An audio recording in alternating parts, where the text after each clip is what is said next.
Welcome back. You're watching NewsX. The United States President Donald Trump has announced Sergio Gor to be the next U.S. ambassador to the Republic of India, along with Special Envoy for South and Central Asian Affairs. President Trump has said, and I quote, "For the most populous region in the world, it is important that I have someone I can fully trust to deliver on my agenda and help us make America great again." On the Secretary of State, Marco Rubio has said, "Excellent representative of America and one of the most important relationships our nation has in the world." Along with that, the Vice President J.D. Vance said, "We'll make a fantastic ambassador for our country to India." Joining us on the broadcast now is former Foreign Secretary of India, Kanwal Sibal. Ambassador Sibal, welcome to NewsX. Thank you very much for being with us today. What do you make of Donald Trump's move to appoint a new ambassador to India?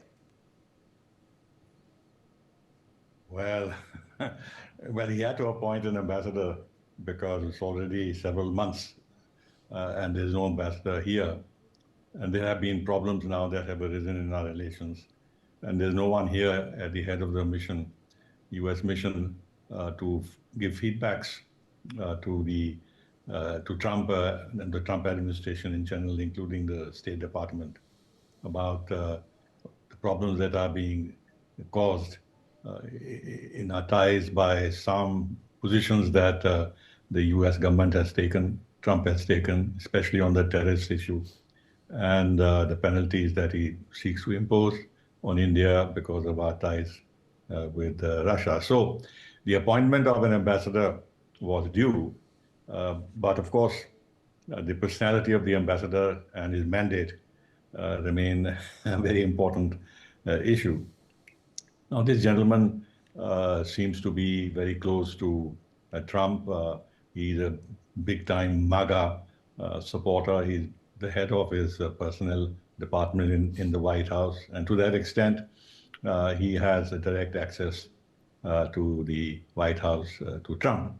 But then the problem is, what is Trump's own thinking about relationship with India? So it's not very material that he has a direct access to White House, to Trump, if we are ourselves not very certain about the future direction of US policies towards India, because he'll be a loyal ambassador and he will implement those policies on the ground. And for the time being, those policies are very problematic for us. And if he comes here with the intention to push those policies, then we have a problem. Do you see Donald Trump backtracking on the tariffs issue?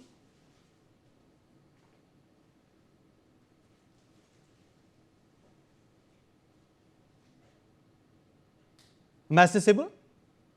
We'll see on the 27th whether he will impose the additional 25% penalty tariffs on India. People like Navarro are saying that this will happen, more likely to happen. And people like Scott Bessent, the Treasury Secretary, seems to derive some pleasure from the fact that India will face the music when these additional penalties are imposed on us.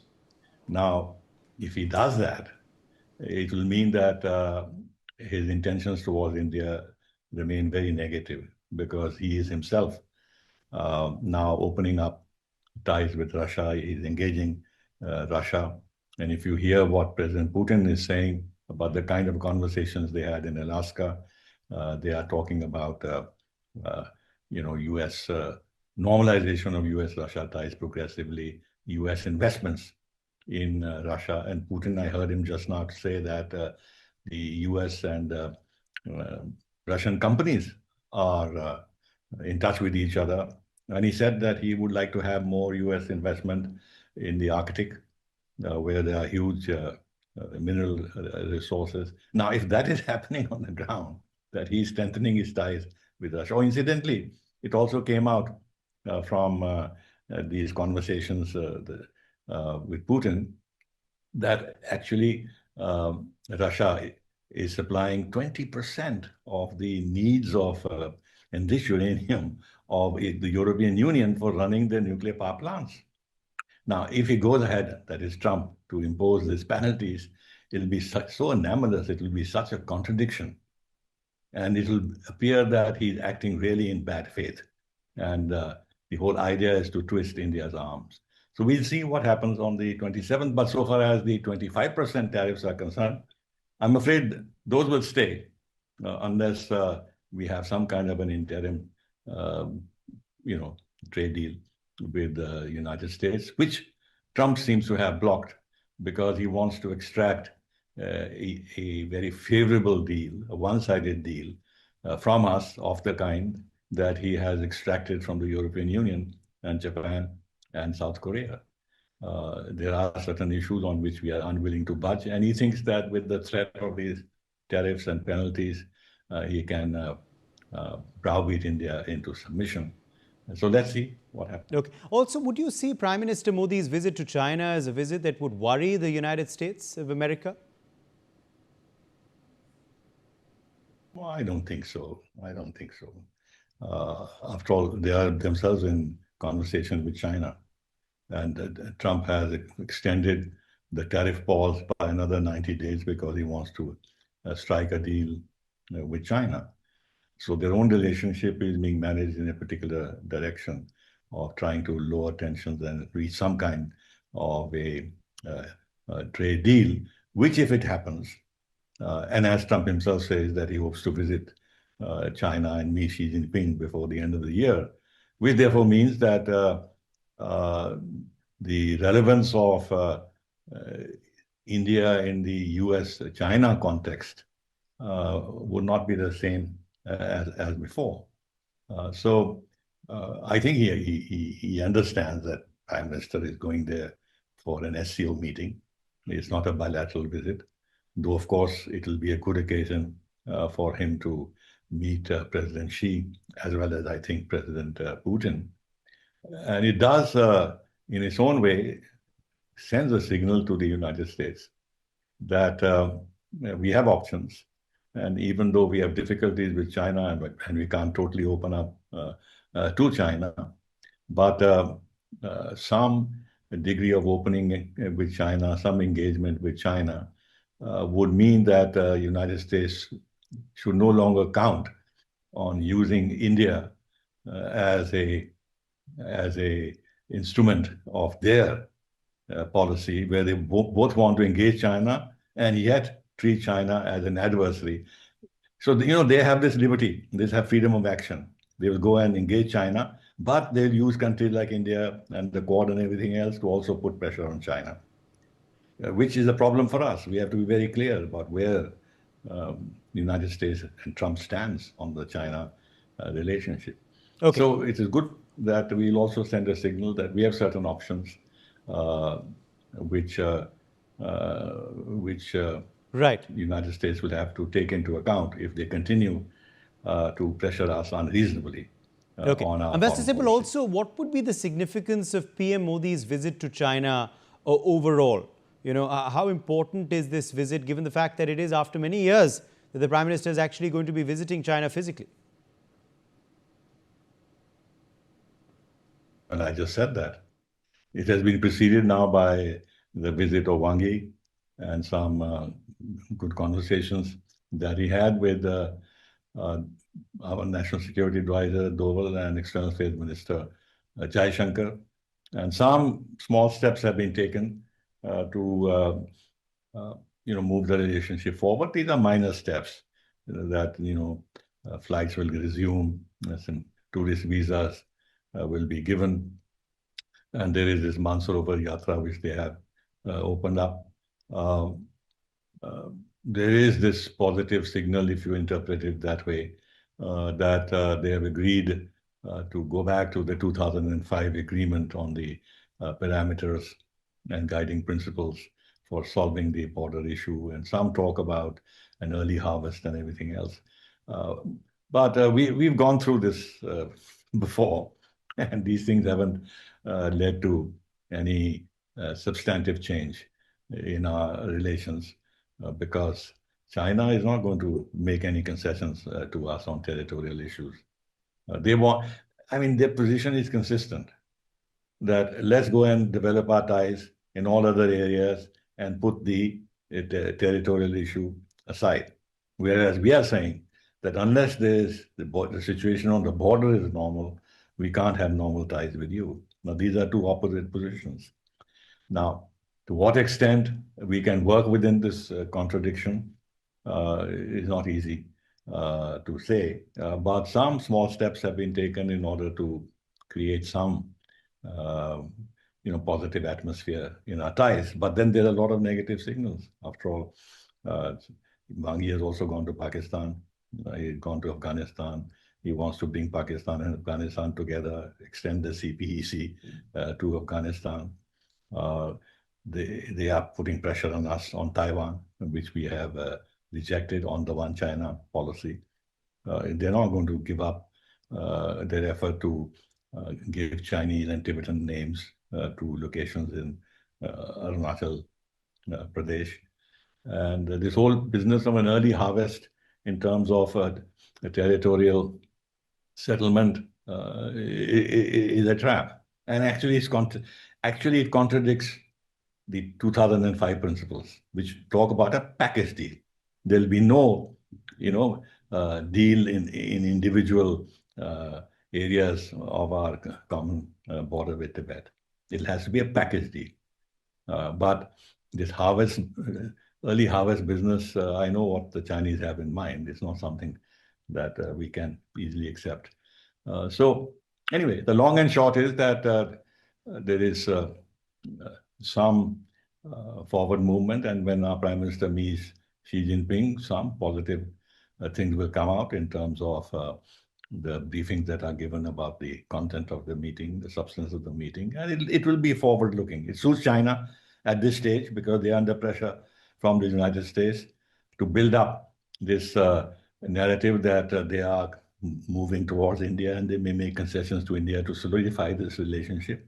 And contrary to that, and conversely, it is also in our interest to give the same signals to the United States that you are pushing us, and that we can also respond positively to China's overtures to us, and build up some kind of progressively ties with China, which then will have to make the United States rethink as to what they want to do with China. Are they committed to Quad? Are they committed to treating China as an adversary, seeing China as a rival, whose progress has to be impeded to the extent possible by denial of technologies and everything else, etc., etc. It's a complicated diplomatic situation, and we have to play our cards as best as we can. And this visit will be a good thing overall. All right. Let me, in fact, quickly also ask you about what impact you see on India with the tariffs kicking in very, very soon now. What impact will they have on the Indian economy and overall on our country? Well, the 25% tariffs are already there. It's the additional tariffs that are a problem, that are an issue. And if there are 50% tariffs we have to deal with, then yes, then there's more pressure on us, and it will be a blow in terms of some of the exports that we are making to the United States with gems and jewelry and what have you, ex-textiles and other wear, and all these products which provide a lot of employment in India, and there are MSMEs that are involved in this, and they'll be under a lot of pressure. And I think the total volume of this kind of a trade is pretty substantial, maybe $16-20 billion. I don't know the figure. If it was 25%, we can handle it, because look, it's not 25% per se, because if on our competitors it is 20% or whatever, then the gap is only 7%, and that gap can easily be adjusted through export subsidies, etc., etc. But if it is 50%, then the gap between, let's say, 20% on others and 50% on us is 30%. Now that 30% to be absorbed by our exporters through various schemes, even if we give them loans and give export subsidies, and they absorb some of the higher costs, etc., it's going to be very difficult. But if it happens, it happens. Then India will have to deal with this issue as best as we can. But unless the United States is determined to wreck the relationship with India and lose all the other opportunities they have in this country, which are real and substantive, it's a different matter. But common sense would say that the United States should not go in that direction in its own interest. But let's see. All right, now, isn't it epic hypocrisy when Trump blames India for the Russian war, whereas it is the US which has profited the most out of it? Ambassador Sibal. It's quite clear. It's ridiculous. We have nothing to do with this war. This war began or the seeds of this war began when NATO was extended closer and closer to the borders of Russia. And despite the Russian persistent warnings by Putin that he will never accept NATO, Ukraine joining NATO.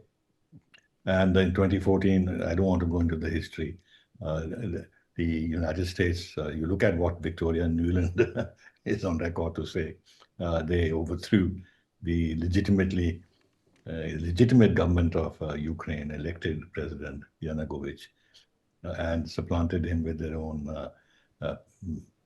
people. And then the war in Donbass started and Russia intervened. And what have they done? The West and NATO and United States and Europe, they've kept on giving a lot of money, a lot of arms, progressively, beginning with tanks and then aircraft and long-range artillery, and billions have been given to Ukraine so that the killings have continued.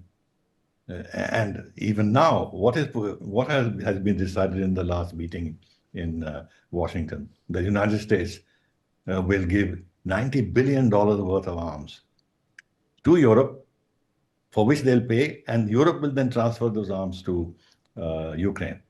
So it's a double game. On the one hand, he's engaging Putin and he wants to have a peaceful solution. On the other hand, he's also providing more arms to Ukraine to continue the fighting. The Europeans have clearly said that they'll continue to support Ukraine as long as it takes. And they have separately on their own decided to give arms and are giving arms and huge financial aid to Ukraine. So who's continuing the war? Who's responsible for the killings? Then what have we been saying? That for heaven's sake, dialogue and diplomacy is the only way out. It's not an era of war, as our Prime Minister has been saying.